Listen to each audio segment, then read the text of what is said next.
एक बार की बात है। एक गांव में एक किसान रहता था। उस किसान को जानवर पालने का बहुत शौक था। उसके पास पहले से ही बहुत सारी भैंसें थी, जिनका दूध बेचकर वो अपना घर चलाया करता था। तो एक दिन उस किसान ने एक खरगोश और एक बंदर को भी अपने घर में पाल लिया। अब काफी दिन गुजरने के बाद उस किसान ने उस खरगोश और बंदर के साथ खेलने का सोचा। उस किसान ने अपने खेत में बहुत सारे छोटे छोटे गड्ढे कर दिए और फिर उन गड्ढों पर मिट्टी डालकर उन गड्ढों को बंद कर दिया और किसी एक गड्ढे में उस किसान ने एक गाजर को छुपा दिया। अब उस किसान ने खरगोश और बंदर को उस गाजर को ढूंढने के लिए कहा। खरगोश बहुत ही कॉन्फिडेंट था और उसे अपने आप पर बहुत विश्वास था। उसने एक एक गड्ढे को खोदना शुरू किया और गाजर ढूंढने लगा। लेकिन बंदर जो था वो बहुत ही नेगेटिव और आलसी था।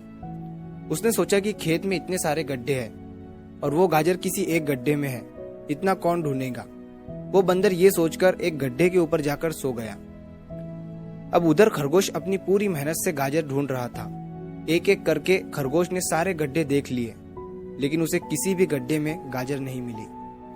सिर्फ एक गड्ढा बाकी रह गया था, जिसके ऊपर बंदर सो रहा था। अब खरगोश बंदर के पास जाता है और उसे उस गड्ढे पर से उठने के लिए कहता है। जैसे ही बंदर उस गड्ढे पर से उठता है, खरगोश गड्ढा खोद कर गाजर बाहर निकाल लेता है और अपने मालिक को ले जाकर दे देता है। बंदर ये देखकर हैरान हो जाता है कि जिस गड्ढे के ऊपर वो इतनी देर से सो रहा था, गाजर उसी के अंदर थी। वो सिर्फ एक बार खोद कर देख लेता तो गाजर उसे मिल जाती और वो मालिक की नजरों में बड़ा बन जाता। यही सोचकर वो अपने किए पर पछता रहा था। दोस्तों, इस कहानी से हमें 3 बहुत बड़ी सीखें मिलती है। पहली ये है कि हमें कभी भी अपने काम के प्रति नेगेटिव नहीं सोचना चाहिए। जैसे उस बंदर ने सोचा कि इतने सारे गड्ढे हैं और गाजर किस गड्ढे में है पता नहीं। यही सोचकर उसने उस काम को अपने लिए बड़ा बना दिया। और दूसरी सीख हमें इस कहानी से ये मिलती है कि हमें एटलीस्ट कोशिश भी तो करनी चाहिए, क्योंकि हम जब तक कोशिश नहीं करेंगे, किस्मत भी हमारा साथ नहीं देंगी।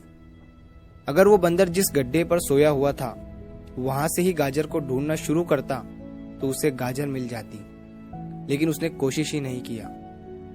और तीसरी सीख हमें इस कहानी से ये मिलती है कि हमें जल्दी हार नहीं माननी चाहिए।